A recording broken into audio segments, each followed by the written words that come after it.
All right, it is 1 o'clock and we'll go ahead and get started. So hello everyone. Thank you for joining us in this month's second Saturday program with Casa San Ysidro. My name is Aaron Gardner and I'm the site manager here at Casa. Casa San Ysidro is a satellite location of the Albuquerque Museum. To purchase tickets, you can go to holdmyticket.com and search for us there. We're open Tuesday through Saturday. So, bioregional perspectives in New Mexico. What does this really mean, and how are there so many local perspectives on this? Well, bioregionalism is the philosophy that ecological regions are not separate from human systems, and that the delineation between social and natural systems is artificial and arbitrary. Bioregionalism suggests that biodiversity of a region best thrives in the presence of a participatory culture, meaning that communities, economies, societies, and cultures are embedded parts of bioregions, and they help to shape them from a local and global scale. So local resource users play a significant role in environmental and resource management. Bioregionalism really stresses using traditional ecological knowledge of local and indigenous populations to find solutions for environmental sustainability. Our presenter today, Jack Loeffler, is a bioregionalist, oral historian, environmentalist, and author-editor of numerous books on the subject. In 1962, he settled in New Mexico, where he became engaged in documenting the state's oral history um, and defending its natural environments and indigenous cultures. During the past 50 years, Jack has recorded over 3,500 Native American and Hispano folk songs for projects involving folklore, folk music, and local history. Jack has shared his material in radio broadcast, LP recordings, albums, and has participated in creating around 50 soundtracks for documentary films and museum exhibitions. So Loeffler's most recent work focuses on the vital importance of indigenous-mindedness, and today he will present some of his findings on the developing notion of indigenous-minded environmentalism and bioregionalism developing in the Southwest. So please welcome Jack Loeffler, and feel free to take it away, Jack. Thank you so much, Aaron. And it's great to see folks looking back. And there's my cousin Richard.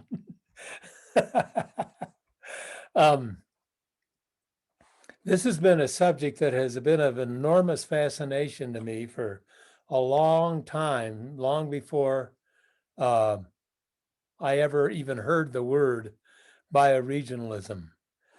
I have to say that in part, a lot of us who participated in the counterculture movement that started in the mid 1950s, actually, and extended probably through part of the 1970s, still here today if you look hard enough. But the upshot is that being out in it, being camped outside a lot, hiking different trails through different areas, different mountain ranges, and down different canyons gives one a whole huge perspective of about the way it is in the natural world. The natural world actually includes us. So far, we're not that unnatural, or maybe we are, I don't know. But at any rate, I'd wanted to bring out that our species has been on the planet as our species for the last 40 or 50,000 years. And we were working up to it during the Pleistocene epoch that ended about 10 to 12,000 years ago. And according to Paul Shepard, who is a person whose work I really admire, we actually genetically became who we are during the Pleistocene epoch, the last ice age. I've got a bunch of books over here. I'm going to hold up this one particular book that Paul Shepard wrote.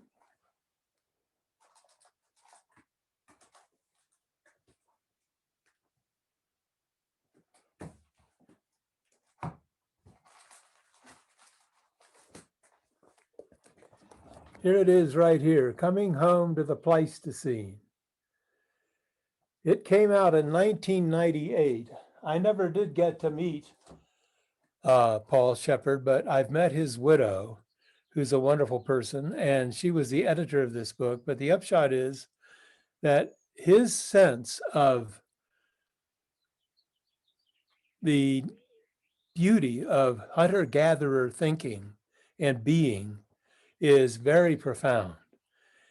Now, there are just not a heck of a lot of hunter-gatherers left because, as we all know, it wasn't all that long ago, only 6,000 or 8,000 years ago, that we became adept at becoming civilized and starting civilizations and things like that. And it's very important to note that with the coming of the Industrial Revolution, things really changed. The whole concept of handcrafted lifestyle really began to take a big hit. This is very apparent in the weavers of Europe. The weavers were trying really desperately to continue to practice their arts and crafts, but machinery took over. And thus, the whole sense of self-discipline in those kinds of things, lifestyle, pretty much took a hit. Now, there are still some hunter-gatherer groups. I've been very fortunate to have either visited or lived with a couple of those groups. Probably the last true hunter-gatherers in North America are the Sari Indians on the west coast of Sonora, where I've spent a fair amount of time recording their music and their lore. I don't speak the Sari language. There are about 1,500 of them left. And I speak sort of a broken, or I did speak sort of a broken Spanish, which they also speak. And other Indians with whom I've lived in Mexico speak the same language, including the Tarahumara and the Huicholes.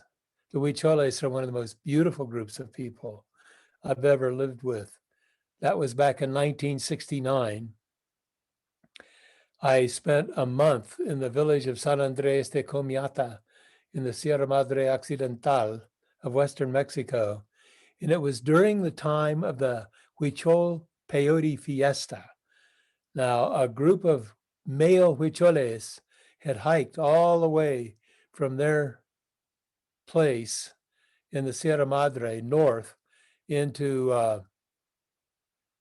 it was in the state of Chihuahua, a good 500 miles, carrying sacks. And they tried to fill these sacks with peyote buttons, which is an hallucinogenic cactus, to take it back, because that's fundamental to their interpretation of their mythic process. It's an amazing substance. I actually ate peyote once in a teepee. I ate it several times, actually, but in a teepee with Native Americans right on the border between California and Nevada. And it was a mind-opening moment. And I'm not suggesting that everybody take peyote to become bioregional in their state of mind, but it didn't hurt, I'll say that. Anyway, one of the things I really want to try to focus on today is to present what I think of as a suite of perspectives. I'm going to play excerpts from a bunch of interviews that I've conducted over the years, not just with Native Americans, but also with scientists, thinkers, writers, poets, and because they all come into part of the sense of holistic thinking that is critical to bioregional perspective. But before we start on listening to those, I'd like, Aaron, if you could put up the map of the John Wesley Powell map. John Wesley Powell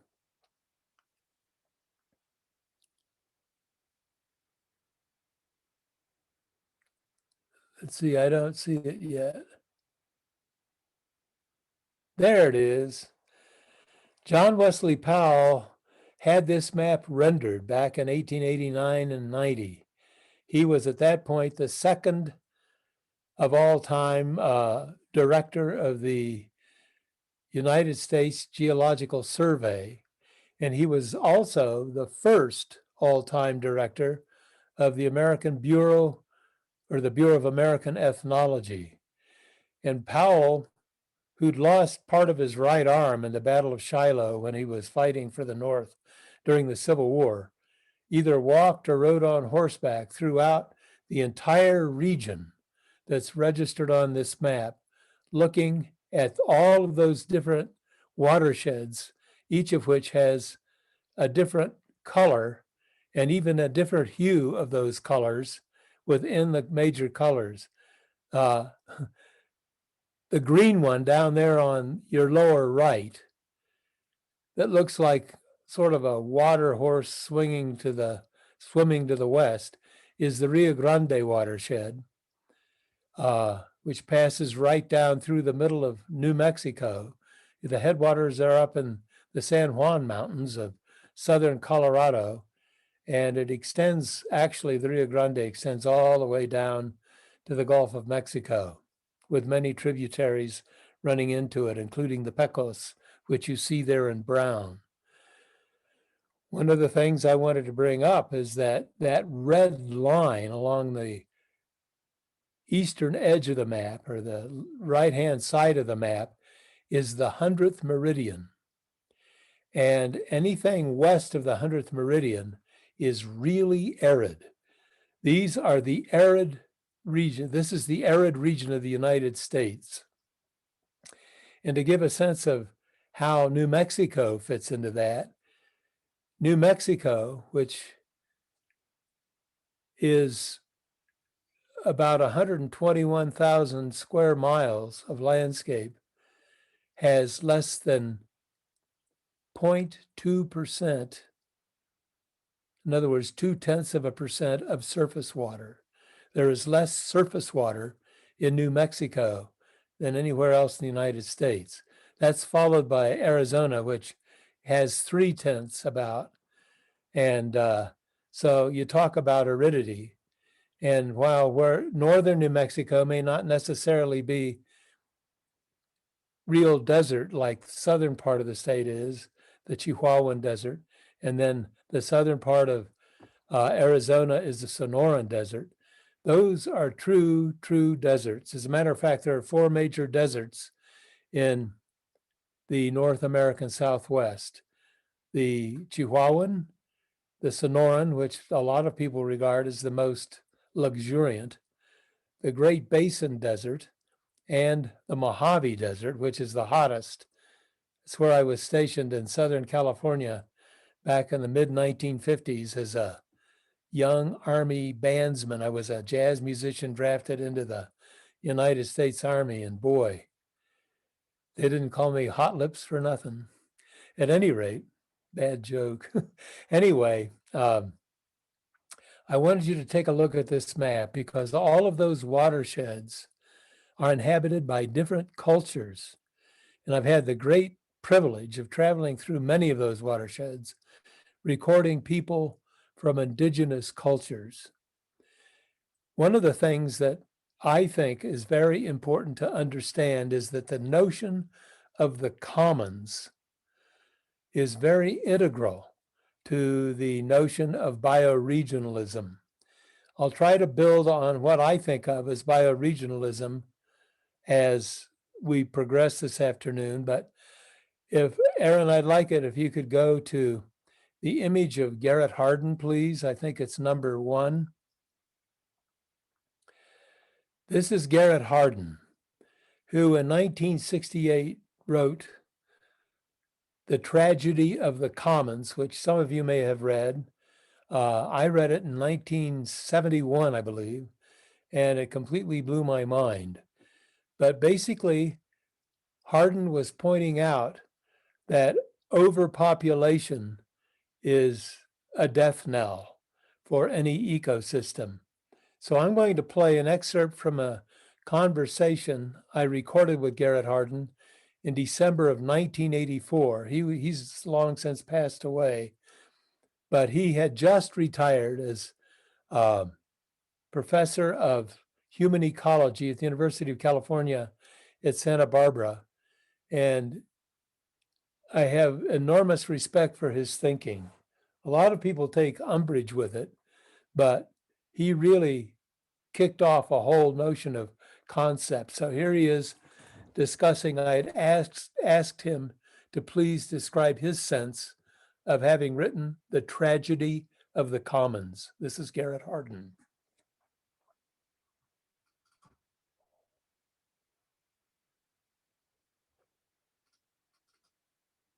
I took as the example the historical instance of common pasture lands in England, which were called commons, and pointed out that those worked very well, probably for hundreds of years. And then along toward the 17th and 18th centuries, people became aware of the fact that something was wrong, that they were being overgrazed, and consequently, they were going downhill. And the basic reason was that when people have access to common lands on the basis of their need as they perceive it, and when the population grows to the point where the number of people exceeds the carrying capacity of the land, or the number of cows exceeds the carrying capacity of the pasture, then each person seeking his own self-interest will put the number of cattle he wants to on the common pasture land. And the result is that presently there are too many and the whole thing is destroyed. Now, the reason this is a tragedy is because even after each individual realizes what is happening, he is powerless to stop it, because he says, well, if I don't get it, the pigs will. In other words, my neighbors who are pigs will get it. So I'll take mine before these pigs get there. Well, each neighbor reasons in the same way. And so although there's complete knowledge of what's happening, the deterioration is inevitable. So this is like a Greek tragedy where knowledge doesn't prevent the unfortunate end. Now, there is an escape from this, of course, and that is to get rid of the commons. And then you have two possibilities. Either you can turn it into private property, as was done in England, unjustly, I may say, the way it was done, but at least this will save the pasture land. Or you can turn it into public property, and then you have to appoint managers. And then you're at the mercy of the managers. If they manage well, it's fine, but if they don't, it isn't good. So there's no simple answer as to which one of the other systems will work better: private property, privatism, or socialism. Either one may work or either one may not work. But the one clear thing is that the commons cannot possibly work once the population has grown too great. Well, that's Garrett Hardin talking, and he was saying that back in 1984. Perspectives have evolved in a lot of different directions since then. He mentioned only two possible ways it could be dealt with. In other words, he's talking about governing the commons, which coincidentally is the name of a wonderful book by a lady named Eleanor Ostrom, for which she received the 2009 Nobel Prize. She took some umbrage at Hardin's sense of the commons because he never said the word trust anywhere in his essay. And so she felt that trust was a huge factor. To me, the thing that was missing from Hardin's perspective was the fact that it was totally anthropocentric. In other words, it was totally from a human point of view. The commons is actually for every living creature. In other words, the whole system of our planet has evolved over the last 4-some billion years, and life apparently first emerged about 3.8 billion years ago. And so the evolution of life on the planet Earth within the context of the whole planet indicates to me that the planet itself is a living system. and that itself is a commons, but it's a commons for use by all creatures and even the planet itself. Now, Hardin really took a huge step here by getting us acquainted with the notion of the commons and the fact that human population can really wreck the commons of the whole planet. He wrote that essay. I think the human population was over 3 billion, but under 4 billion when he wrote it. Today, it's 7.9 billion. Boy. Anyway, could we go to the next photograph, please? I want you to see my friend Melissa Savage. This is photograph 2. Melissa and I have worked together. We started working together back about 50 years ago. We were both writing for what we both regarded as a wonderful magazine that came out of San Francisco called Clear Creek. I'll show you a copy.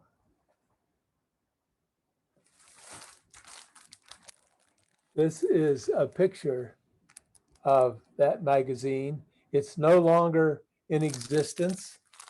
Actually, Melissa and I both worked on that particular issue. Melissa is a fine writer, but in the early 1980s, she decided to move up to Boulder, Colorado, where she got a PhD in biogeography. I have a window open here and there's a huge windstorm going on. Maybe it'll settle down. At any rate, Melissa had a lot to say about her sense of the commons and her sense of how the commons actually works. So I'm going to play an excerpt from my friend Melissa Savage giving her sense of how the commons works.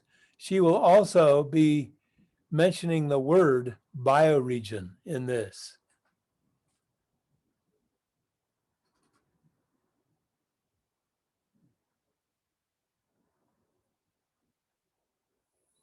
Oh, I've got to move this.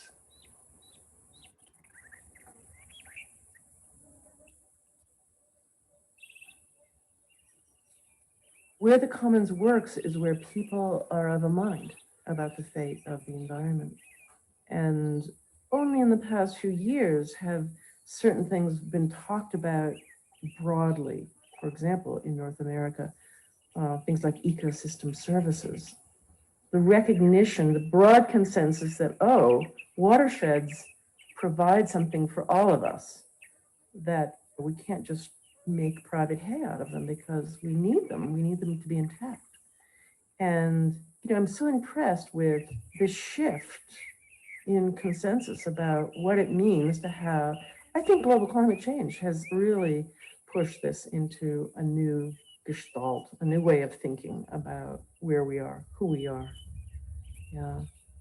And of course, the downside of commons is the overuse. And so you have to have an agreement, and this is difficult to get.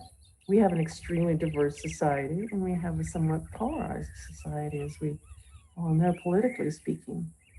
And so, the task is really to somehow have everyone recognize what's at stake in the commons.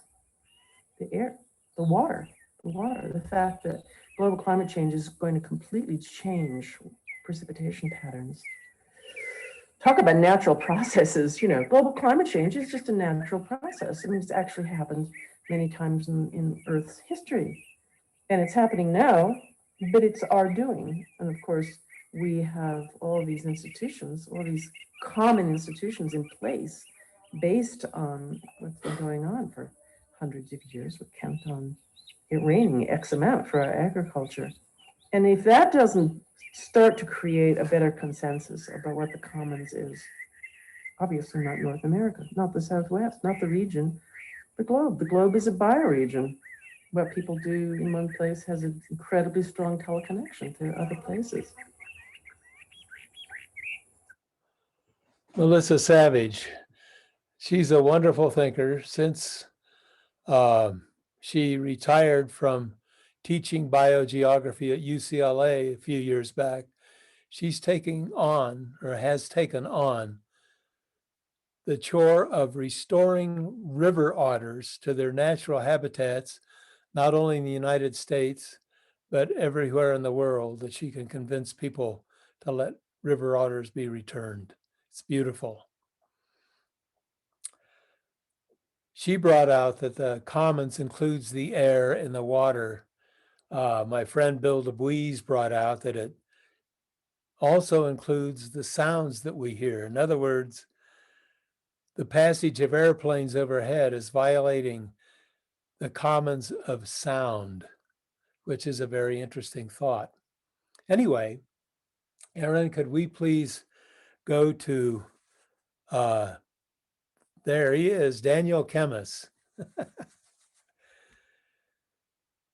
Daniel Camillus is a fantastic thinking political scientist. And he wrote one of my favorite books entitled Community and the Politics of Place. By the way, Aaron will be posting a list of the books that I'm talking about today, books that I highly regard, that I think show various perspectives with regard to thinking.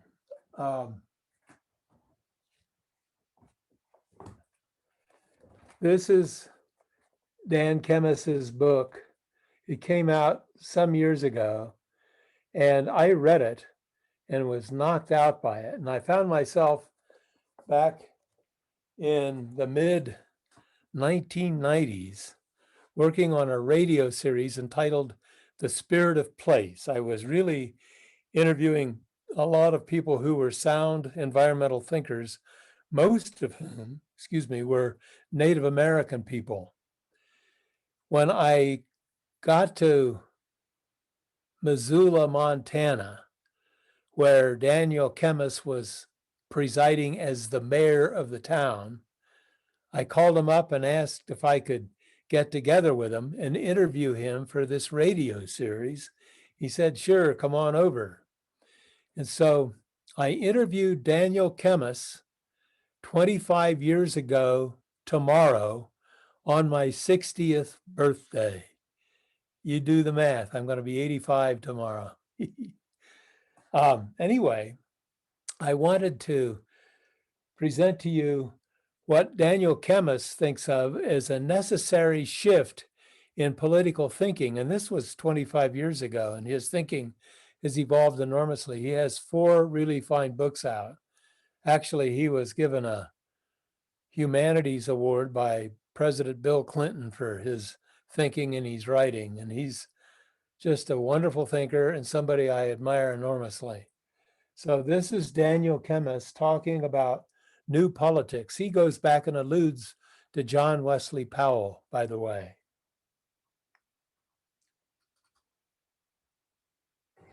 Well, we've come to think of politics and political systems almost entirely in terms of people. We devise our systems entirely around people, essentially having ignored place, or where it is that we live is kind of factored out of the political equation to a large extent. Or when it is factored in, it's factored in an arbitrary way that I think somehow gets in the way of a workable politics. Now, we had a great warning of this from John Wesley Powell, who said, if you're going to inhabit this arid landscape of the West, you're going to have to do it on the land's own terms. And that means you ought to create your political subdivisions according to the way the water flows and the way the landscape organizes itself. If you try to create them in other ways, you're going to get into a lot of trouble. We're finally 100 years later realizing that. I think on a lot of different levels, we're now realizing that somehow, in order to do well politically, in order to do well as a species, that we have to pay attention to where we are. We have to let the landscape determine our communities and recognize that those communities are real living things on the landscape. and that politics is not a matter of figuring out what each individual wants and then adding that up, but figuring out what this living body on the landscape wants and needs, and how it can best prosper.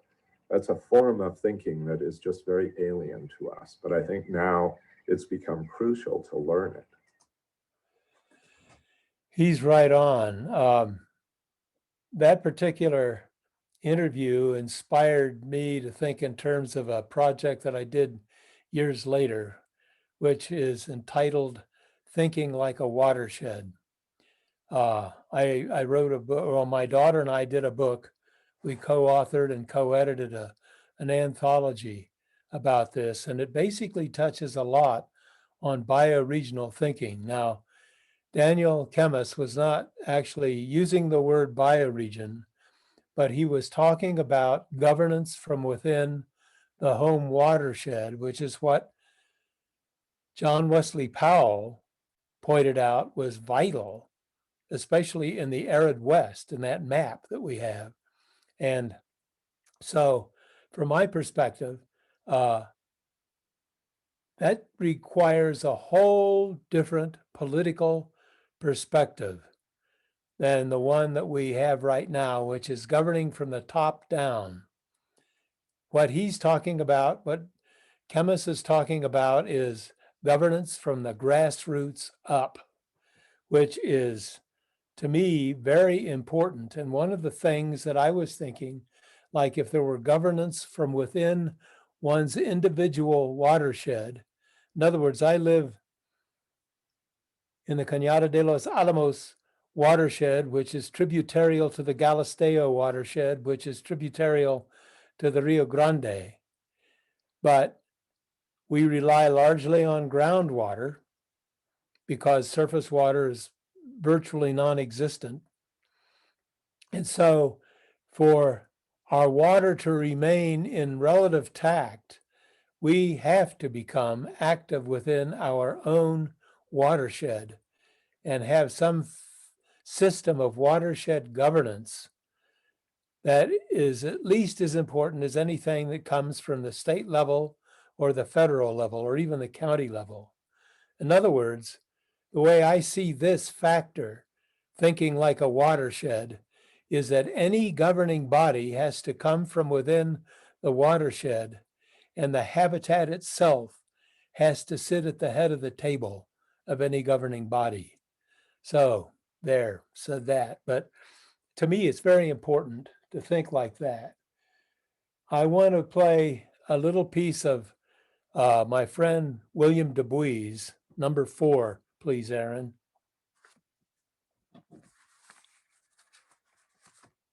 As I mentioned earlier, Bill Du Bois he's written many fine books. He's actually, to me, probably as fine a writer as exists in the North American Southwest today.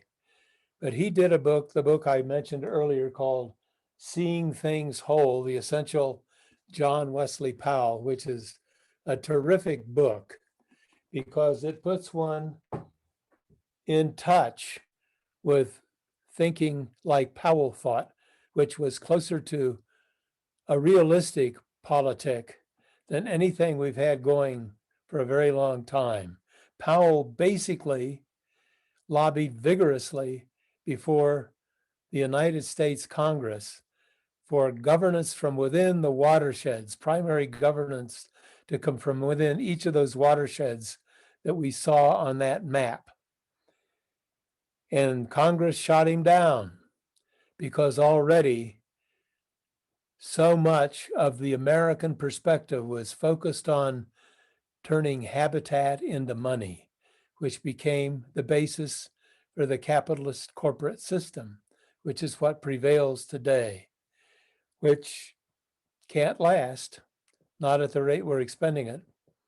According to New Scientist magazine that I subscribe to, I need science in my life because I'm not a scientist, but we now need about 2 planets the size of planet Earth to sustain the human population alone. That's pretty critical. At any rate, Here's my friend Bill Dubuis talking about governing the commons. The idea of a more or less local board running the place is kind of interesting from this standpoint, not that it is a privatization of resources, of public resources, but that it's an experiment in the de-bureaucratization of land management. It's actually something much closer to what Powell had in mind, where watershed people come together to determine how they're going to take care of their commons, instead of having experts whose loyalty is directed to a power center far away calling the shots. Actually, Bill and I've had many discussions about the nature of bureaucracy, and we both feel that primarily its purpose is to define and defend procedure. And anybody who really thinks about it hard enough, and from more of a bioregional perspective or a home habitat perspective, realizes that so much legislation, whether it be on the state level or the federal level or even the county level, is in direct violation of natural law. And so that brings up a whole other series of ways of thinking. I want to play for you another piece about how the commons can be conceived of by my friend Gary Paul Nabhan. If you could bring up his photograph, please, Aaron. I think it's number 5. Yeah, there's Gary. This, by the way, this photograph was taken at our local bookstore in Santa Fe, the Collected Works, when Gary was doing a reading there.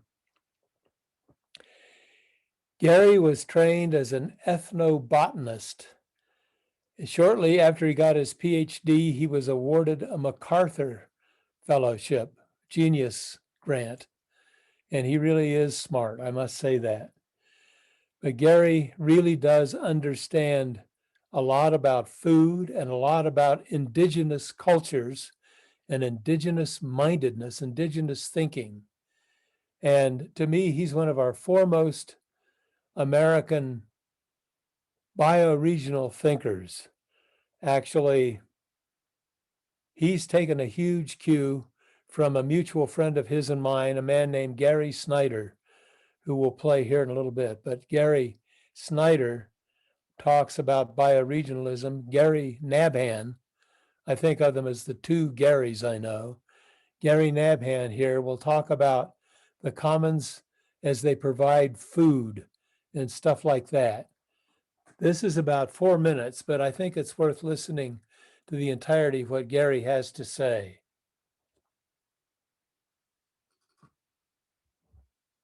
The most exciting thing happening in the West, from my perspective, is the collaborative conservation movement, where people of diverse backgrounds are saying, we share this watershed in common, we share this food shed in common, we share this larger food production system from the highlands where the sheep pasture in the summer down to the lowland irrigated pastures in valleys where they can be in the winter. And that means people collaborating beyond the narrow interests of individual private land owners to allow whole systems to function cohesively across boundaries.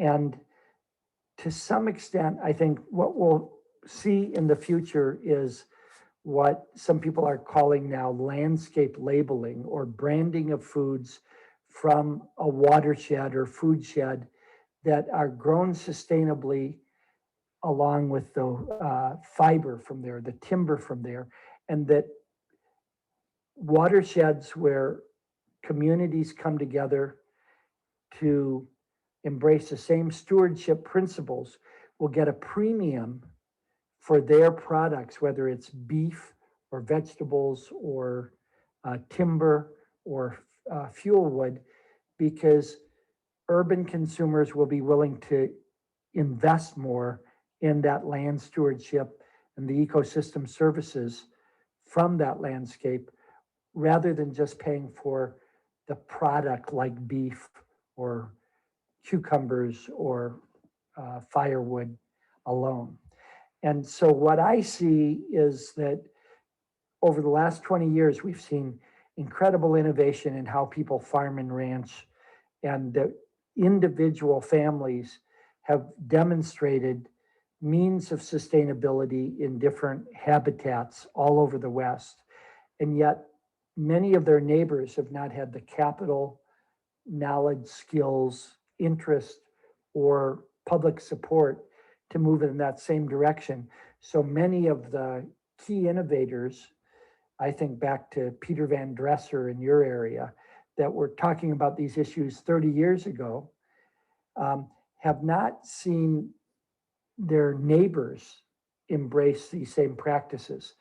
Why? Because there's been no economic incentive to get over the hurdles to restore land that's been badly damaged.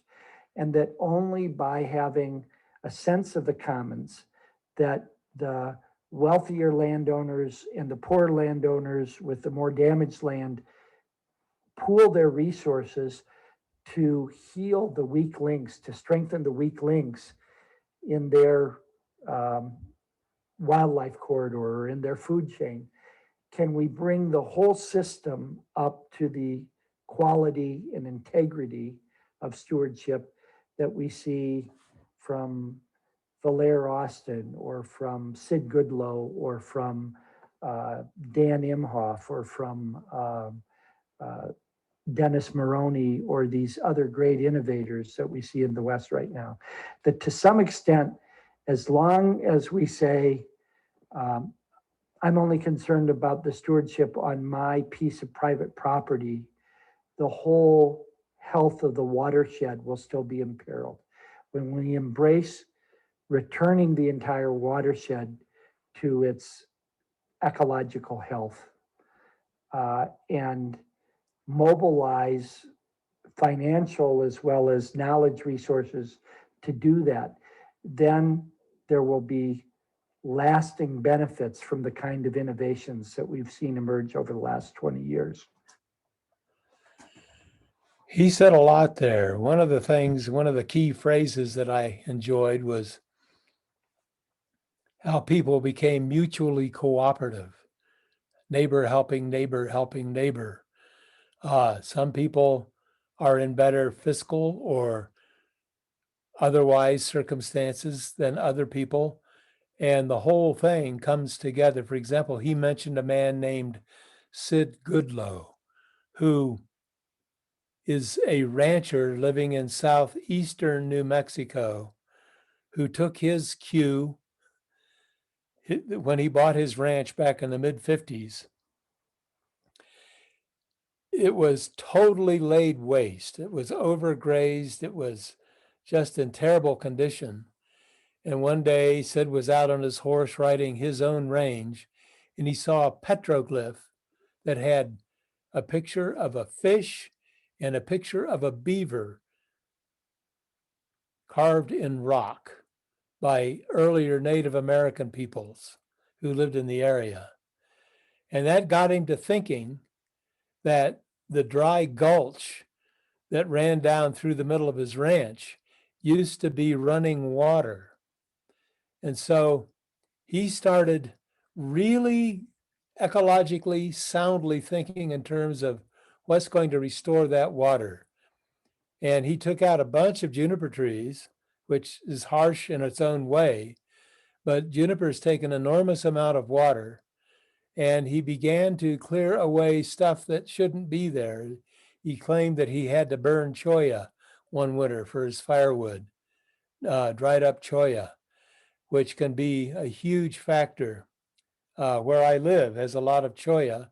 My point of view here, where I live and have for many, many years, is to let the habitat follow its own nature and be who it wants to be after having been overgrazed in an earlier century. And believe it or not, the native grasses are coming back. Yes, indeed, there are juniper trees and there are cholla, but there are lots of beautiful wildflowers, and the habitat is reasserting itself as to its own nature. So thinking about what Gary Nabhan had to say there about the commons as providing sustenance for every living creature within it, rather than not bringing in stuff from beyond, like we have every tendency to do. In other words, a lot of fruit comes from South America, and a lot of beef also comes from South America and far away. And this is not good because of the what happens to the habitat from the emissions emitted by whatever form of carrying capacity it takes to get stuff from Chile to here, to the North American Southwest. So anyway, these are some of the things that Gary Nabhan thinks about in a big way. I have a book here I want to show you.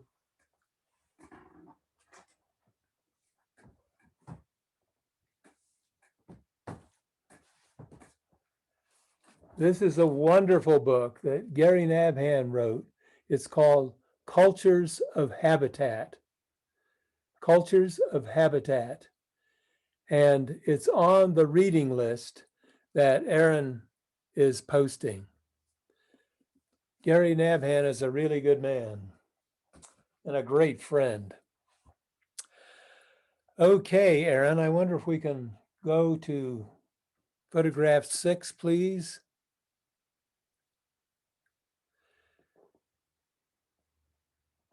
This is one of the most profound environmental thinkers of our time. This is Gary Snyder. Gary was born on May 8th, 1930. So he just turned 91 years old. He's still thinking, he's still functional. He's really a great friend of decades at this point. We've run rivers together and we've followed many trails together, and we've had many, many, many conversations. I'll play you an excerpt from one that I recorded with Gary Snyder back in 1985 here in a minute. But Gary Snyder has one of the most complex minds of any man I know. He sees things very holistically, and he also sees them in order within his holistic thinking. He has a unique mind. As a matter of fact, I've forgotten the name of the author, but somebody wrote a book about Gary Snyder, The Unique Mind of Gary Snyder. He is a great thinker, and he wrote a beautiful book that came out in 1990.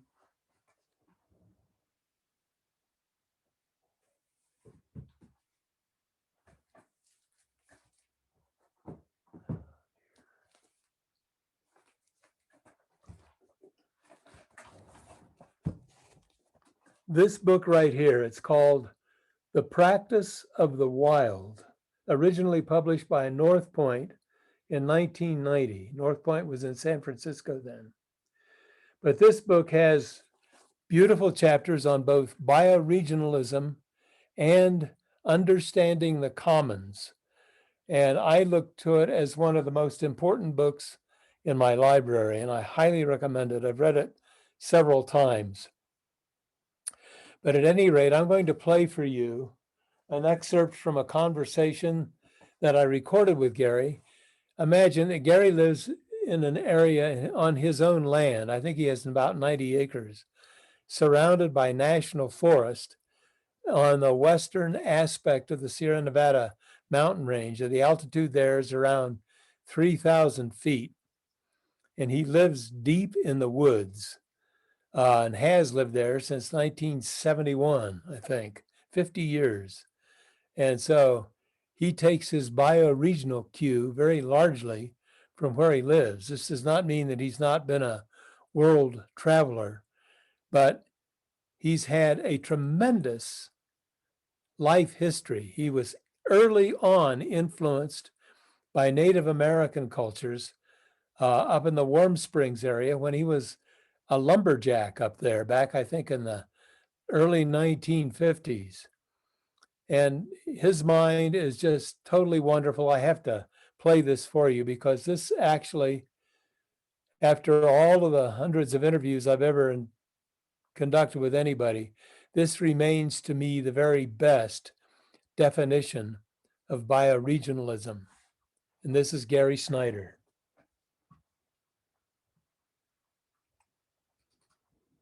Bioregionalism is a kind of creative branch of the anarchist, and on the other side, a creative branch of the environmental movement that strives to re-achieve indigeneity, re-achieve aboriginality by learning about the place, what really goes on there. And bioregionalism goes beyond simple geography or biology by its cultural concern, its human concern, as well as its natural history, scientific type concern. Its cultural concern is to not only know the plants and animals of a place, but to know the cultural information of how have people then lived there who knew how to do it, thus the interest in, say, American Indians, that kind of ethnicity, and then knowing what the deeper mythic, spiritual, archetypal implications of Douglas fir or coyote or blue jay might be, to know from both inside and outside what the total implications of being in place are. So it becomes a study not only of place, but a study of psyche in place. And that's what makes it so interesting. It's in a way, it seems to me, the first truly concrete step that has been taken since Kropotkin in stating how we decentralize ourselves after the 20th century. Now that was a loaded statement, and I want to elaborate on it a little bit. He started off talking about how it is a meld of aspects of the anarchist philosophy and the environmental philosophy, bearing in mind that when I recorded this, the environmental movement was still in its current form, let's put it that way, was still evolving quite rapidly. And he alludes to the state of psyche in place. And what that really, I've thought about that a lot. And basically what that means to me is that the bioregional perspective is a state of mind that does not exclude the intellect, but it certainly does include intuition. We, over our span of Western culture over the last however long that's been going on, have had a tendency to think ever more in terms of getting our intellect in order, but much to the expense of our intuitions. This is something I think about a lot. For example, during the hunter-gatherer phase, when we were relying on every element of our sensory apparatus, including our intellect and our intuition, and the 5 bodily senses and our emotions and our whatever, I mean, all of these different things combined were really critical to surviving during the hunting and gathering phase of human existence. And what I just read recently in a scientific periodical is that since the end of the Pleistocene epoch, some 12,000 years ago, the average size of the human brain has gotten smaller by up to 17%. In other words, about the size of a tennis ball. And while we have really worked very diligently to perfect our sense of reductionist thought, which is at the very heart of hard science, we have neglected our intuitions enormously. And so I can't even imagine what that mass of brain that is no longer with us must have meant. According to science, our IQs have gotten higher, but bear in mind that the IQ test is based on the sort of Western intellectual thinking to the exclusion of everything else. And so part of what to me bioregionalism is all about, in order to be able to cyclically get involved with the nature of your home habitat, means that you have to reinvigorate intuition big time. That's part of the practice of bioregionalism. To me, bioregionalism is a state of mind. And I think that's one of the most important things to bear in mind. In other words, it is a huge shift out of our current thinking, societal thinking. It's a total shift away from the way we have proceeded throughout Western history into the present day. And we know from everything that's happening around us that we're going to have to really shape up as a species to survive what's coming down the pike here with global warming, climate change, and human overpopulation. I want, could you please bring up, I think it's photo 12, please, Aaron. This is, no, Ed Abbey's picture.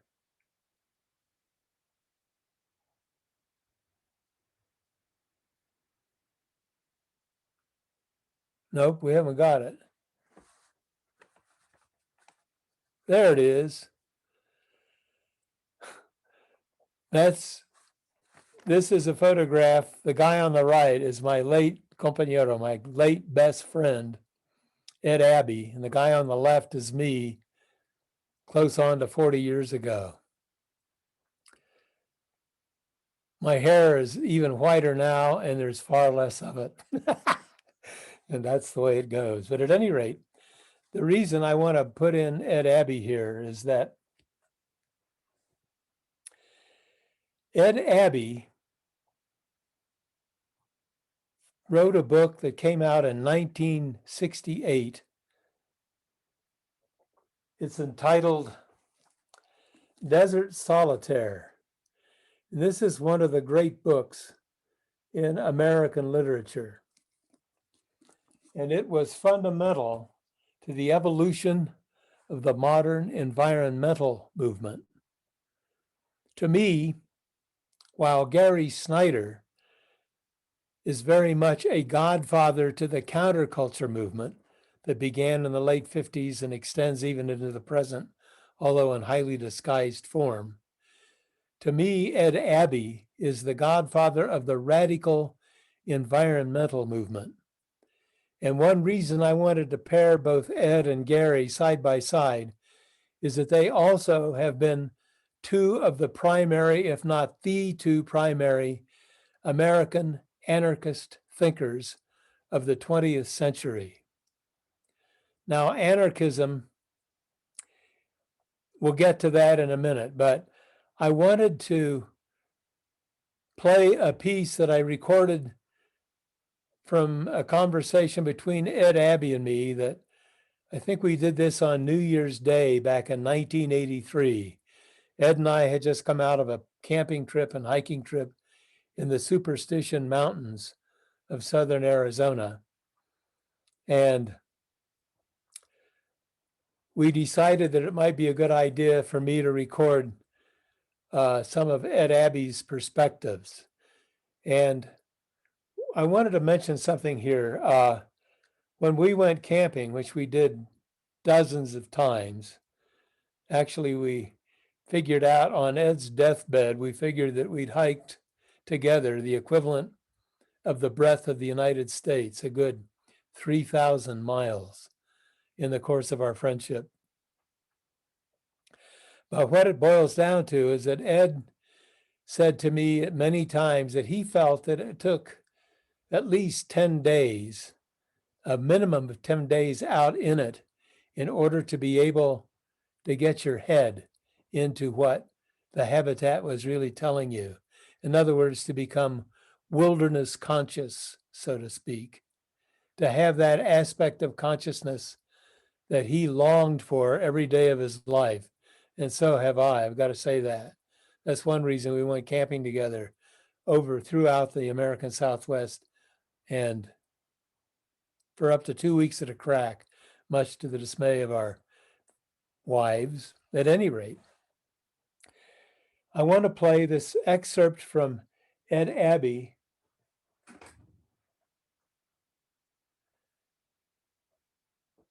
talking about his sense of being an absolute egalitarian, which lies at the heart of his sense of what anarchism really meant.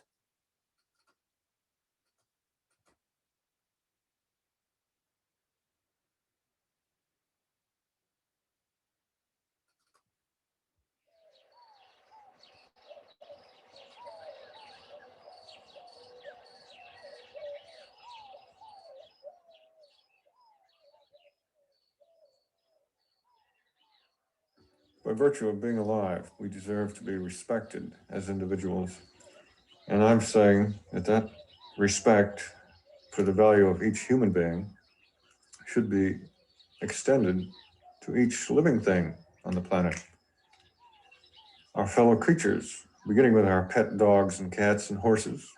Humans find it easy to love them, and we should learn to love the wild animals, the mountain lions and the rattlesnakes and the coyotes, and developing that way extend our ability to love to plant life.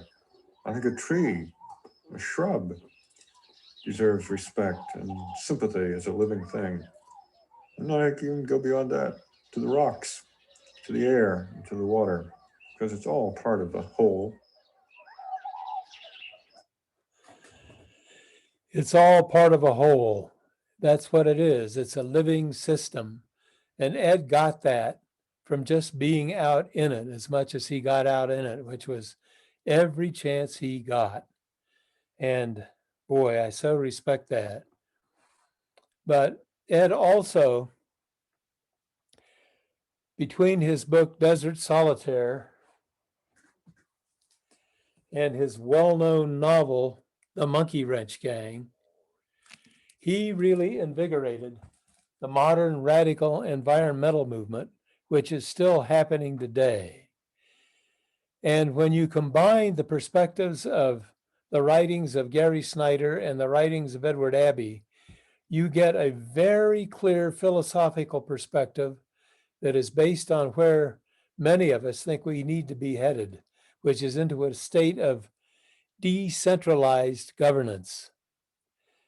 One of the things that I feel very strongly about is that talking about the commons itself, the commons is everything, but I also see the commons of human consciousness being the consciousness, the commons where each one of us resides. And the commons of human consciousness is filled with all manner of input from everywhere. But so much of it is based on consumerism and economics at huge expense to the habitat, which is our partner in life, that we have really got to start thinking in different terms. I am going to play you, I don't have a photograph for my friend Tony, so maybe you can come back to me if you would, Aaron, but I'm going to play an excerpt from my late friend E.A. Tony Mares, who is no longer with us. Tony was a wonderful poet who taught at the University of New Mexico, who published many, many books, and who was one of the great anarchist thinkers here in New Mexico. And I'm going to play a little bit of Tony here because I think it's important. As you know, Jack, I don't attach a label to anything I believe or think, but in terms of philosophical influences, anarchism has to be right, not near the top, but at the top of influences in my own thinking. it's the only social philosophy that has ever made any kind of sense to me. The idea that, we as human beings are, yes, we are individuals, and we are born and we live in communities, and we may travel all over the world, but we carry our culture with us, or our culture may change, we interact with others, we learn other languages, we intermarry, and all this is wonderful, but we always retain, I think, an element of sovereignty over our individual selves.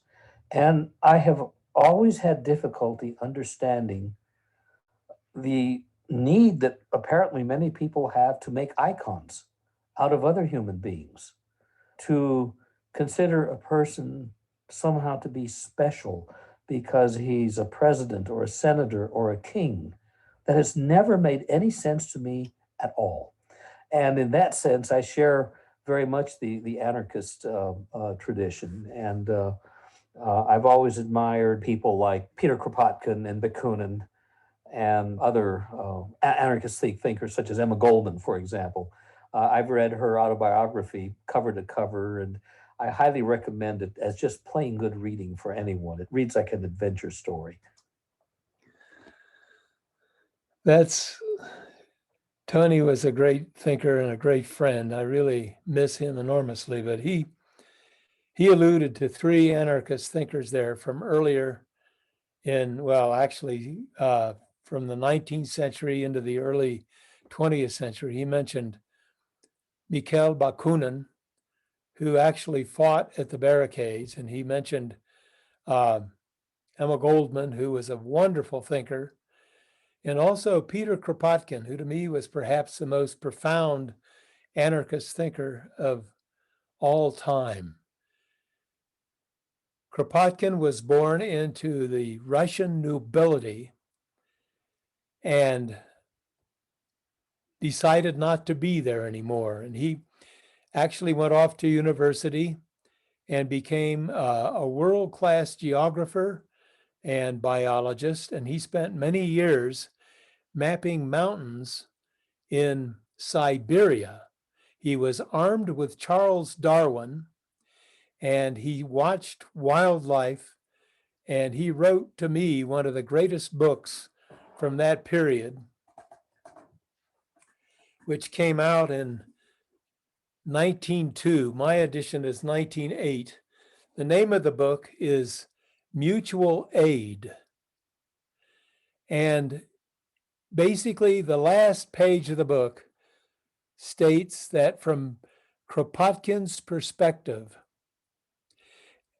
evolution of species and cultural evolution themselves owe far more to mutual cooperation than mutual antagonism.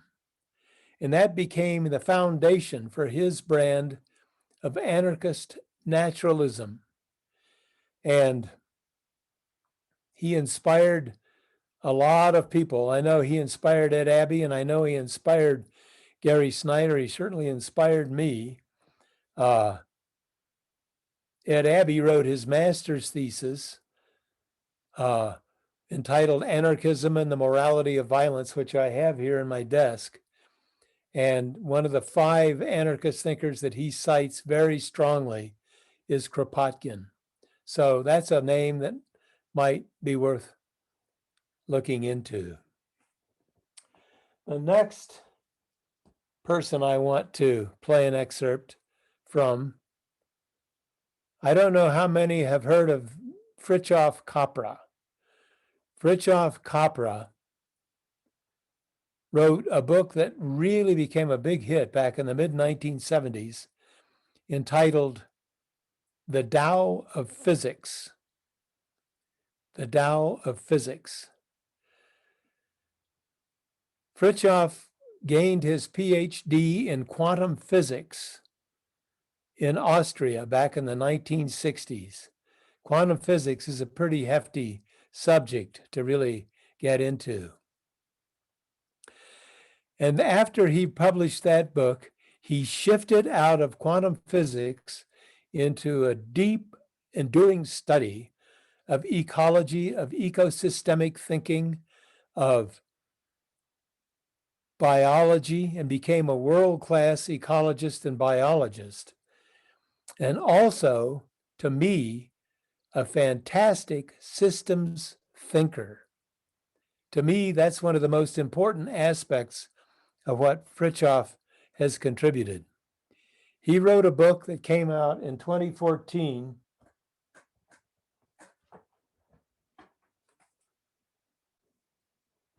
Yeah, here it is. The Systems View of Life, a Unifying Vision. This book is also in the list that Aaron will post. I read this book and I first read about it in that periodical that I subscribed to, New Scientist. I read a review of it.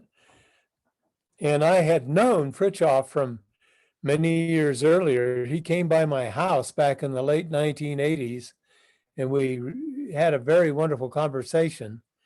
And then I read this book and realized that this is one of the most profound books I've ever read, The Systems View of Life. He co-authored it with a biologist from Italy by the name of Pierluigi Luigi. But basically, this is Fritjof's book.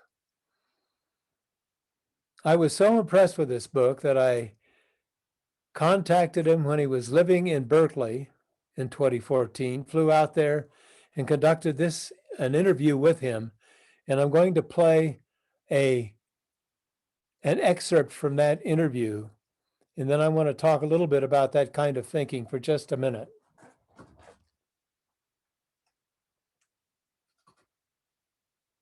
And so I focused on the life sciences, especially on ecology, and tried to put together a conceptual framework that would allow me to talk about these issues in a coherent, unifying language, to talk about life of individual organisms, but also social life, ecological life, and correspondingly, say, health of an individual human being, but also the health of a family, of a society, of a village, of an ecosystem, of an economy, and so on.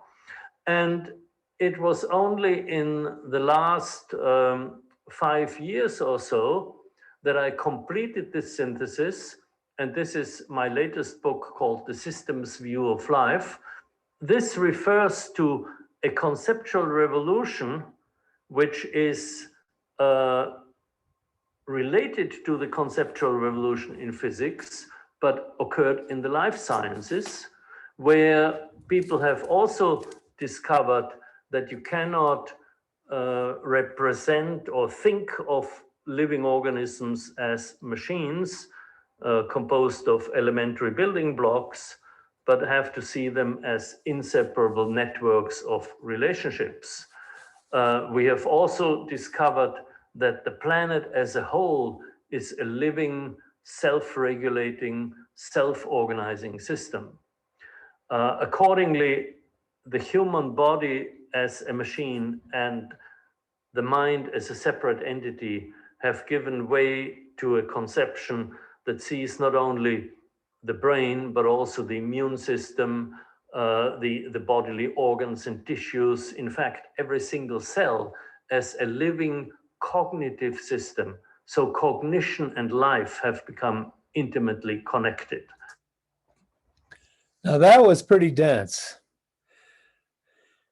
but I'm going to read you, it's only 2 sentences, something that really moved Fritjof to write this book.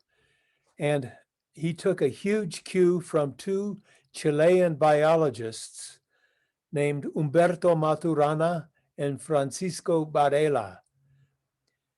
And Humberto Maturana wrote this, and this is critical to the very heart of what Fritjof was talking about. Living systems are cognitive systems, and living as a process is a process of cognition. This statement is valid for all organisms with or without a nervous system. Now, that's one of the biggest ideas I've heard in a long, long time. In a way, it lies at the very heart of the bioregional perspective. In other words, life and cognition are two aspects of the same phenomenon, even at the cellular level. Now, there's a theory in the process of evolution, at least propounded by many biologists, that we're all descended from a single common ancestor, the last universal common ancestor, which was a single cell that popped into life, possibly near a hydrothermal vent in an ancient ocean. And if Maturana and Varela are correct in saying that life and cognition are two aspects of the same phenomenon, there was some minuscule aspect of cognition in Luca, our last universal common ancestor. And such has been the case in any cell on planet Earth since then. We don't know about what might be happening elsewhere in the cosmos, but we certainly know that life and cognition here are totally, intimately interrelated. And when you think of it in those terms, every species that we see, every bird that we see, every flower that we see, and we are cousins on some distant level. And therefore, we all share the same garden, which is our planet Earth, which itself has divided itself up into different watersheds, different mountain ranges, different deserts, different forests, different oceans, but it's all one living system. And that's the most important thing we can always remember, because we rely on this system, this living system of our planet Earth, for our own aliveness. One of the great thinkers in these terms was a lady named Lynn Margulis. I never got to interview her, but she talked about the absolute importance of symbiosis, or relying on different creatures relying on each other. In other words, perfect state of mutual cooperation in order to survive. She and a man named James Lovelock collaborated on the Gaia hypothesis, which is that the earth is a living organism itself. And this is what Fritjof Capra was talking about. To me, it's among the most, if not the most important single idea, that life and cognition are two aspects of the same phenomenon. Now I'm going to go cruising down a different trail here. Many of the things that we've been talking about up to now have been deeply heartfelt intellectual constructs that were spawned from within the context of Western culture and the evolution of Western culture, which is cultural evolution progresses much more rapidly than does organic evolution. But I want to play. I've had many, many dear friends who were indigenous peoples in the course of my travels.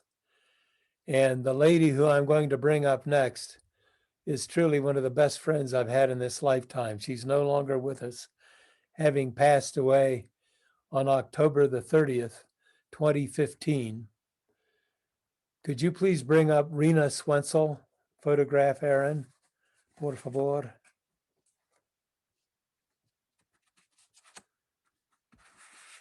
Rena is, there she is. This is Rena. She was born into the Santa Clara Pueblo, known to them as Capo Awinge. Its basic language is the Tewa Puebloan language. The Pueblo is located on the western bank of the Rio Grande, just south of Espanola, New Mexico. It's been there for centuries, the village. And it's one of 6 pueblos, 6 Indian or Native American villages where the Tewa language is spoken. Rena was one of the most brilliant people I've known. We became dear friends starting in the 1980s. One day my phone rang and it was Rena Swensel asking me if I would please go with her out to the Pueblo to record her mother singing Tewa Pueblo children's songs. And I was deeply honored. This doesn't happen often, that Native American people will ask people to record them. And so I very happily went out with my recorder and recorded her mother, who was a matriarch in the Naranjo family, which is the family into which Rena was born, I think in 1940. Pardon me. And over the years, Rena and I collaborated on different projects, and I also was able to record her on several occasions. In 2010, I went out to her home in the Santa Clara Pueblo. By this time, both her husband and her mother and her grandson had died in the same year. And so she was pretty bereft. She moved back to the Pueblo. Her husband had taught at St. John's College in Santa Fe. Rena had gotten her bachelor's, master's, and PhDs. And she intimated to me that the reason she did that was in order to be able to dialogue and debate successfully with people from Western culture over issues that she regarded to be totally misunderstood by people from Western culture. So here she is talking about her concept of the commons. And this lies at the very heart of the bioregional perspective. Rena Swensel. From a Pueblo point of view, the commons is everything. It is the context that we live in. The community was always thought of as being a whole. Everything was interconnected. And there was always a center to it as well. And I was a center, you were a center. There were many centers as a part of the whole thing.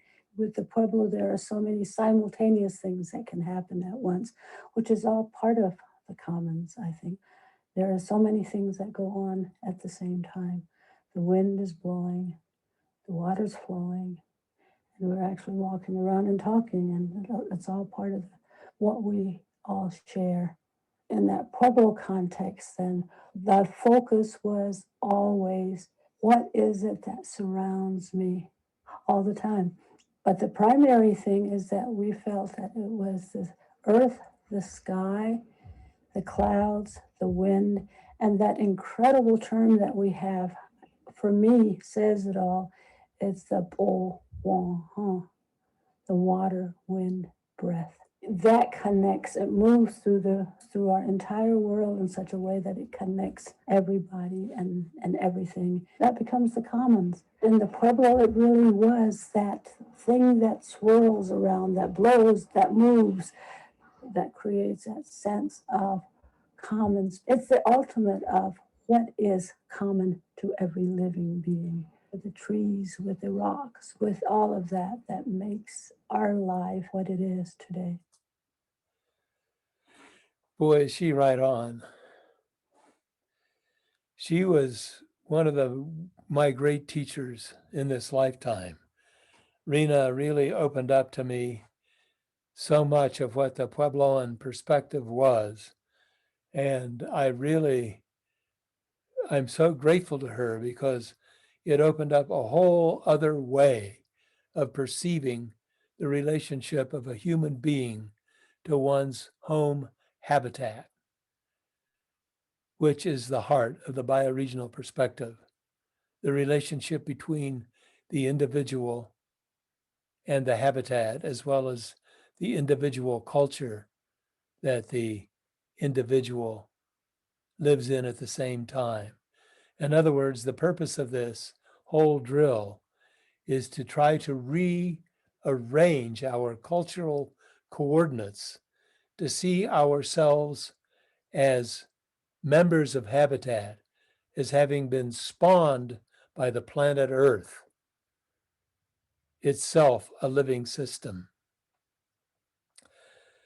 I want to play something from another friend, a Native American friend.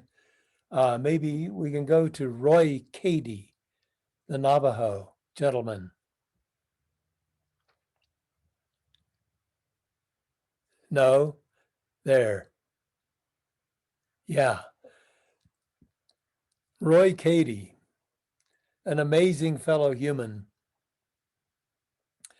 an amazing thinker within the context of Navajo culture, which itself is a culture of habitat. Nobody knows for sure when the Navajo people, or the Diné, which is their original group of people, migrated into the North American Southwest. They come from an Athabascan culture. There are Athabascan cultures up in Alaska, all the way down here. One time, over 50 years ago, I was making presentations in some of the BIA schools throughout the Navajo reservation. And I would play the kids' words as spoken by people from Indian peoples from Alaska and far north. And they could recognize the words. There may have been a shift in the dialect a bit, but nonetheless, they got the words. Words like the water, the word for water, which in Navajo is do. Water is do.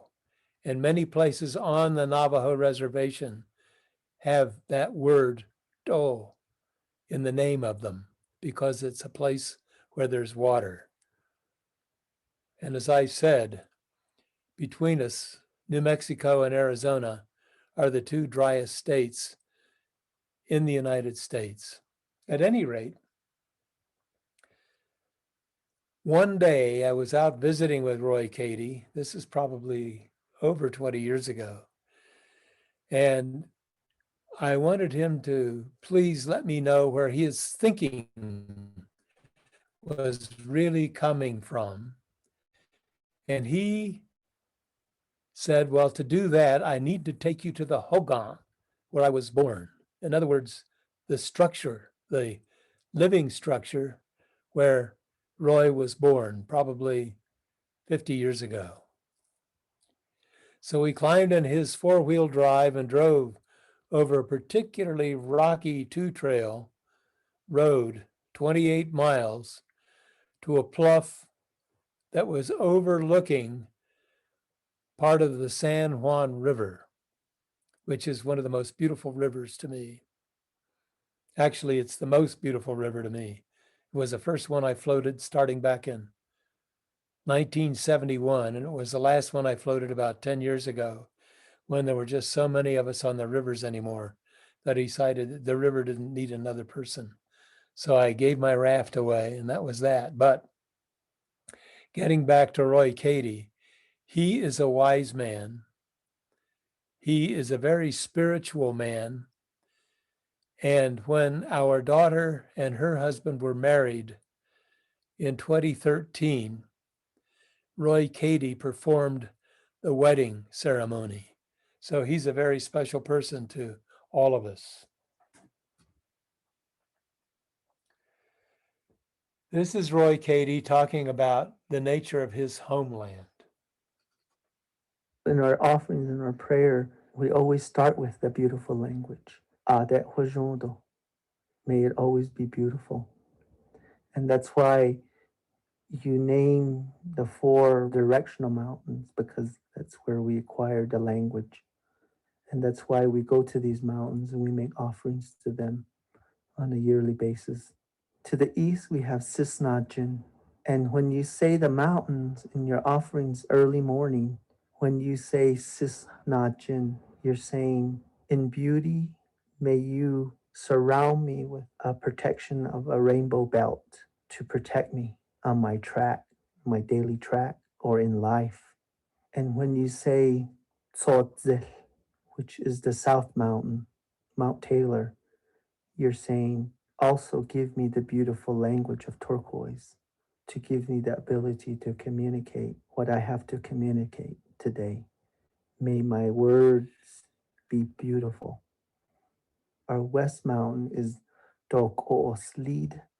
And when you say Dok-o-Slid, you say, from the tip of the peak of San Francisco, may you always have this beam of light to light where I'm going, whether it be day or night. May that beam always be bright for me so that I know my path, where I'm headed. And then when you say the Benta, which is the northern mountain, Mount Hesperus, you're talking about the sacred sheep that we all know is the backbone of the Navajo society. That is a very sacred animal. And that's why our 4th sacred mountain is named the Benta. In a lot of our traditional stories that are told with all the monsters, and it was the sheep, the bighorn sheep, withstood every test, even with the lightning gods. They've tried to struck him down, to cease him. But the bighorn sheep always survived and was the only animal to do that. And that's why it's the mountain that gives us strength. It's the mountain that is our protecting mountain. It has a lot of strength, and then that's why it's called Bighorn Sheep Mountain. Kind of beautiful. What? Roy Cady is a beautiful thinker and a beautiful person. He's also one of the most highly regarded weavers of Navajo, which is sort of unusual because usually weaving is performed by the women. But Roy got into it, and he's a fantastic artist. His weavings are absolutely exquisite, as you can see. He's in the throes of weaving this thing, the twin buffaloes with one of the Navajo gods between them. It's beautiful. So's his thinking, and so's the Navajo culture. I have to say this, that back in 1964, I was working on a project with my friend Stuart Brand, who brought us the Whole Earth catalog for those of us whose memories extend back that far. But the project that Stuart and I were working on was called America Needs Indians. And at one point in 1964, while working on that project, armed with camera and tape recorder, I was invited to live in an old fork stick hogan up at Navajo Mountain, Utah, for several months. I was actually adopted into a Navajo family, the Holgate family up there, and I lived in that hogan for many months. I would herd sheep. I would guard the cornfields because I had one of the few motorized vehicles up there at that time. I was also part of the Navajo Mountain taxi service. And I really spent a lot of time. That's the remotest part. It remains the remotest part of the Navajo reservation. And it was there, living amongst those people, that it finally dawned on me the extent to which habitat shapes cultural and individual perspective. The color of the skin of those people actually took on the hues of the red rock of the northern Colorado Plateau. That was one of the most important spans in my lifetime because I truly got to immerse myself in it.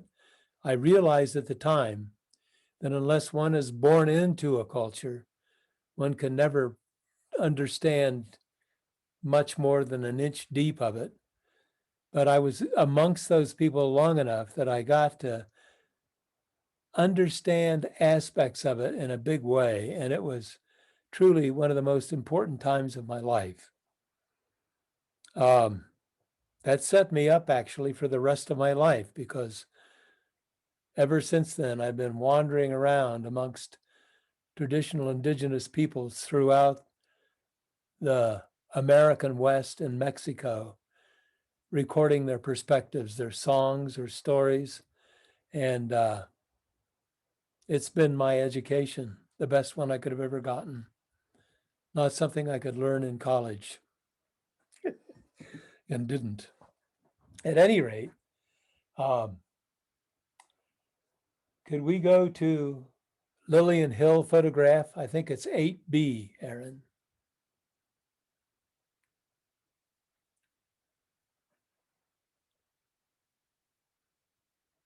Yeah.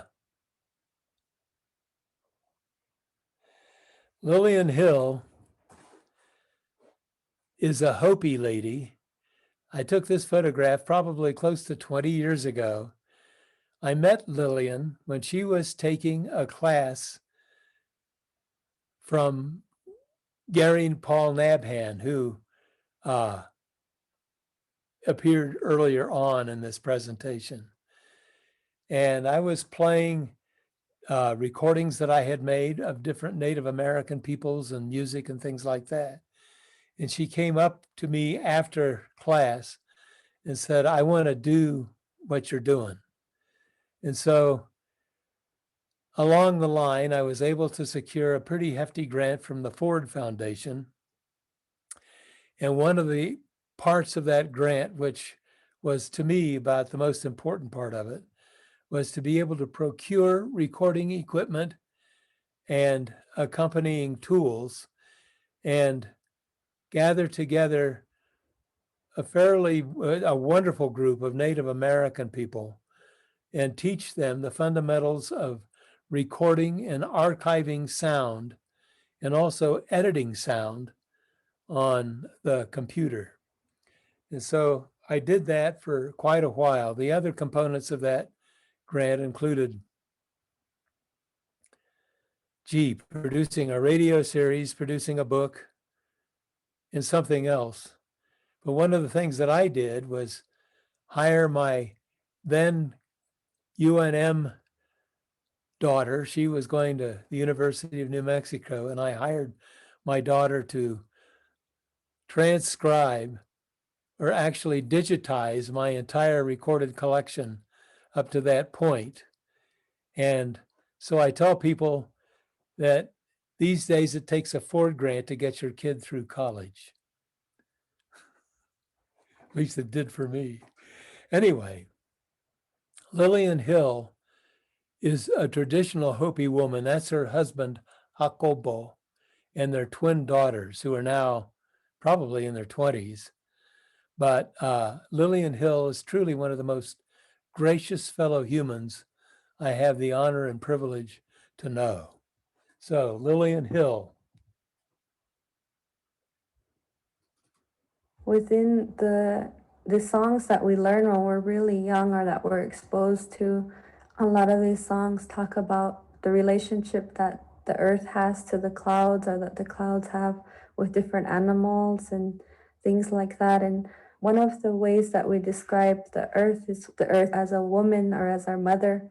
And that's how we treat her and that's how we believe in her. And so the word that we use is, even in our songs, it's tuakatsi. And what that means is that the life of the soil, the life of the land, and it's not something that is without recognition that it's alive, that it's a living being. In these words that we have for referring to the land or to different animals, there's always that word dua, how you describe the sky, omva, when you're talking about these things, about yoyoki, about these ways that we describe nature, it has a really deep meaning because the way that we learn these things is in the context of songs and honoring the earth and the clouds. The idea, Honoring the earth and the clouds. Boy. Well, what I'm trying to create here is that the Native American indigenous perspective is the kind of thinking that's hugely intuitive. It comes right out of the habitat from which the culture and the individuals spring, and it is as real as the human mind can imagine. And I just think that it's the most important aspect of all of the stuff that I've ever done. The work that I've done with Native American peoples lies at the very heart of it. I'm going to play one last piece. We're really running low on time here. I still have another hour's worth, but we're not going to go there. Aaron, could you please bring up Camillus Lopez?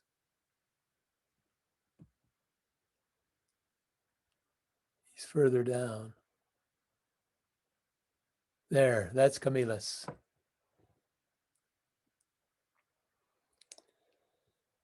Camillus Lopez is a longtime friend of mine. He is from Tohono O'odham culture. In other words, they were known formerly to modern society as the Papago Indians, but their name for themselves is the Tohono O'odham. There are two other O'odham cultures. One is the Pima people. Pima means river in their language. And the third is Yacht O'odham. Yacht O'odham. And those are the deep desert people. Camillus lives in the heart of the Sonoran Desert. The desert totally permeates his perspective. He was one of the people who also was part of our group of people learning how to record. And he became a really good friend. And I've recorded him on several occasions. He's been here to visit. I've been there to visit. And we've actually spent a lot of time conversing with each other. I'm going to play just a portion of an excerpt from an interview that I did with Camillus many years ago. He's still with us, I'm happy to say. This is Camillus Lopez. There's Babakiri, that's where Itoi lives. That's what's sacred about it. But in O'odham culture, every mountain is sacred. Every mountain has its story. When you share a song about that mountain, you don't say it any better than in other mountains. There's no levels, no degrees to more sacred or less sacred. It's that every mountain, every little sand, every wash is sacred. It has a story behind it. That's why it was made. If there was no reason for it to be there, it wouldn't have been made. So every mountain has the sacredness, its reason for being.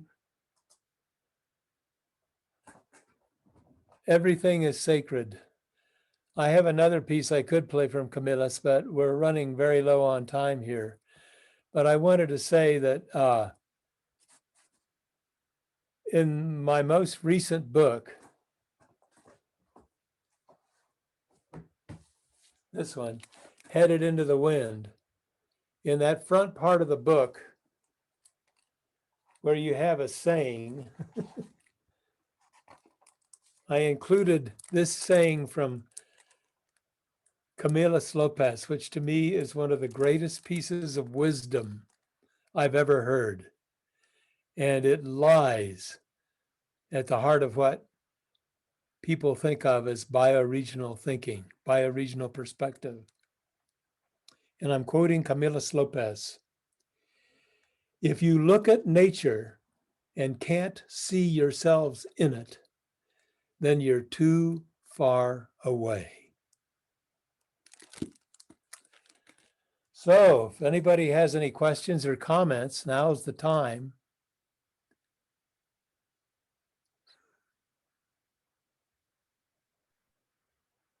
I don't hear anybody. Well, I'm trying to say something, but I'm trying also to unvideo myself. I can do that, am I? Let's see. There I am. Yeah, on bioregionalism, one thing when you first started talking, one thing that sprang to mind was a gentleman named Alan van Newkirk. Does that name ring a bell? Yes, he And was he quite? And was he quite the phrase. Yeah, and was he quite a character? He was, yeah, he ended up busted in jail. But Alan von Newkirk coined the term bioregional or bioregion in 1971. And I never met him, but he was a friend of Peter Berg, who was the editor of Planet Drum in San Francisco, which was very much a bioregional publication. And Gary Snyder was the one who told me that Alan van Newkirk had coined the term bioregion. Actually, I didn't talk much at all about the counterculture movement, but the whole concept, that movement actually gained great impetus from the communal people during the counterculture days of the 1970s and 80s. And it really came to be big time here in New Mexico. There were communes all throughout, especially northern New Mexico. I'm told that at one point in Taos County, 15% of the human population was hippies on communes. Not every hippie was a communard, great word, communard. For example, I could be thought of as an old beatnik or an old hippie, but I preferred to spend my time during those years as a fire lookout, which is about as solitary as you can get. That's a good job, by the way, being a fire lookout. Peaceful. Well, thank you. Thank you so much. No, at that time, some of the publications that Mother Earth and some of the other, I subscribed.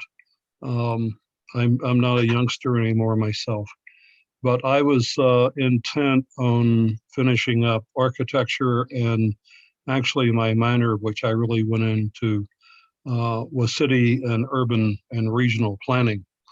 And I did quite a bit of work on the Navajo reservation. In fact, I did the master plan for the college at Mini Farm Lee.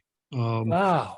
And spent quite a bit of time there. 37 years at UNM, taught in 5 different colleges. You know Rena? Did you know Rena?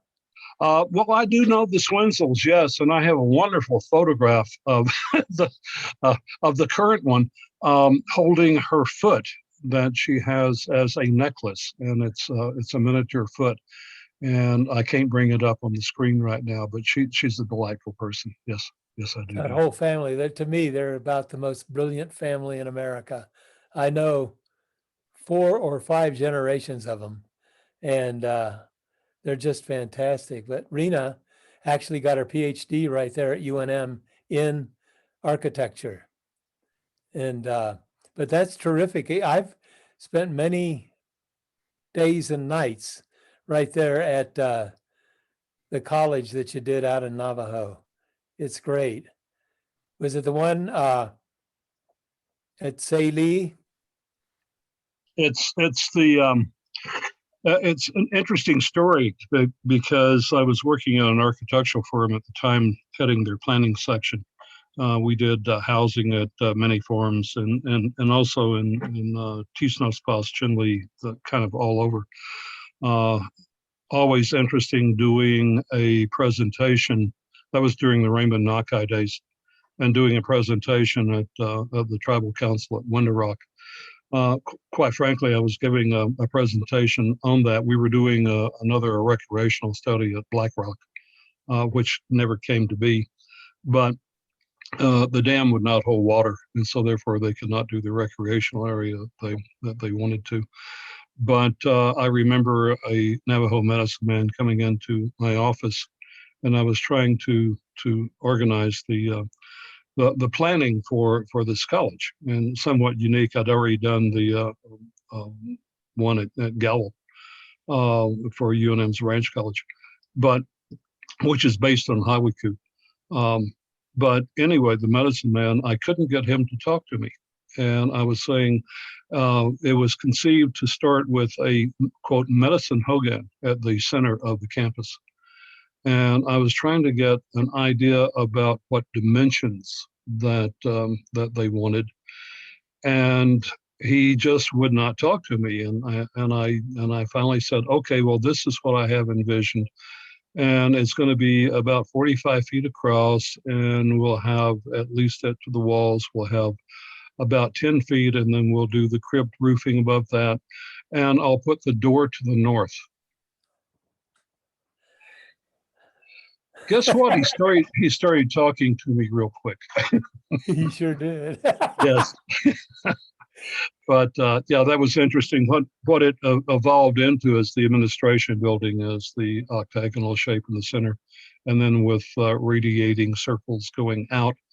The concept was, as you got further out, I was going to have like summer homes, so that the idea would be that a whole family could move into the fringe areas of the campus. So grandmother, grandfather, so on and so forth. And with area for the sheep. And I was a sheep herder on a farm myself back in my early days. Rambolays, not churros. But anyway, that never came about. And what ended up, that medicine hogan, is the administration building. Is the doorway facing east? Yes, it is. Yeah, the sheep that I was herding up at Navajo Mountain are actually churros. That was right. One of the great pools of churro sheepdom left. And Roy Cady, the man, the Navajo gentleman, his herd of sheep are churro sheep. And I've eaten a fair amount of churro sheep from my days at Navajo Mountain, and boy, that is good food. It's being a shepherd is a lot of fun. I've met as long as the sheep are young enough. When they get older, believe me, I had 50 Rambolays, and the young were best. The old is really mutton, but I've had my share of mutton stew also in the reservation. Well, me too. Yeah, I still love it. Excellent talk. I really enjoyed it. Very thought provoking. I wish I was younger. Well, I wish I were too, but tomorrow I'll be 85. Well, I just turned 82 on the 28th of June. The way I look at this is we're celebrating octogenarianismo. Does anybody else have anything they want to say? I'll let everyone know I posted the reading list into the chat. I'll also put this on the Albuquerque Museum's website. Should be able to get it on Tuesday. Great, thanks, Aaron. There's a lady here who raised her hand. Hi, it's MJ. You probably don't remember me, but I convinced you to come down a couple times to talk to my CNM classes in Albuquerque, which was always great for those kids. I remember. Yeah. Thank you for mentioning the part about intuition and how we have to use our whole brain and all our senses to really enter into, that depth of relationship with the landscape, like the mythic one that Gary Snyder talks about. I think that is going to be a challenge, because if you're not using your whole brain, you don't miss it, or you don't know what people mean by that. It's going to be a deep challenge for our culture.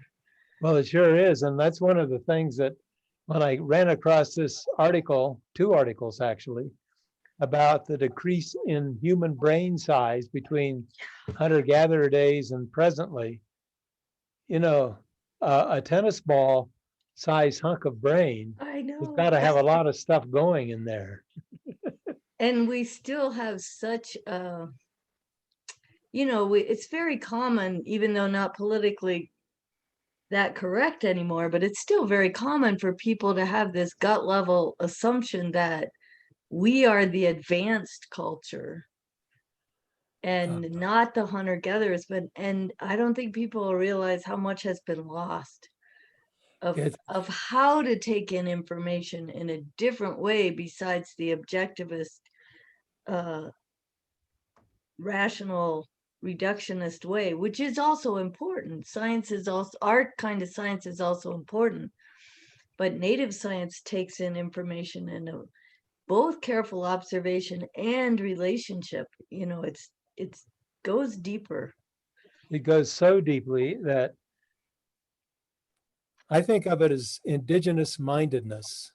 Mm-hmm. And if we'd had another 4 or 5 hours, I would have read a little piece that's in my current book about restoring or rejuvenating indigenous mindedness, but it has to do with really becoming tuned in to habitat. No, I think that intuition is what's seen me through much of my life. Mm-hmm. And it's nice to see you again, and thank you. Yes, nice to see you. Anybody else? John, just one more thing. I changed cameras. I want to see if this will work. No, it's not. Yeah, there you go. You recognize that person? Absolutely. Wow. And with her foot. With See, her foot. She's holding her foot, which is her. I'm sorry about the quality of this, but yeah. Beautiful. Oh, yeah, no. There's her foot. Yeah. What's a foot? Yeah. Yeah. She wouldn't give it to me. Oh, boy. Well, gee whiz. Well, Dear friend. If we've just about reached the end of our time slot here, it's nice to see everybody. It's especially nice to see my cousin Richard with the sunset behind him.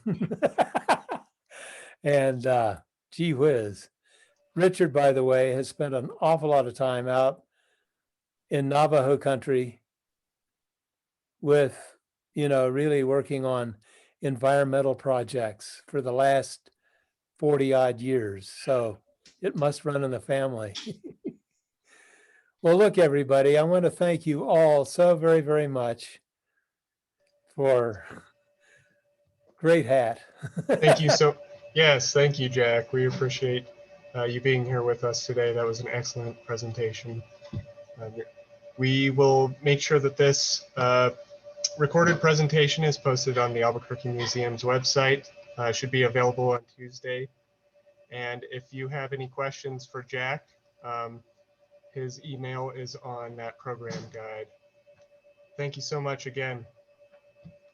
Thank you all. Thank you, Aaron, for inviting me. And maybe we can do one in person someday at the museum. I would love that. Same here. Wonderful, wonderful. Thank you very much. Thank you. Happy birthday, Jack. Thank you. Gee whiz, you don't get to be 85 just every day. Thanks. Goodbye, all. Bye.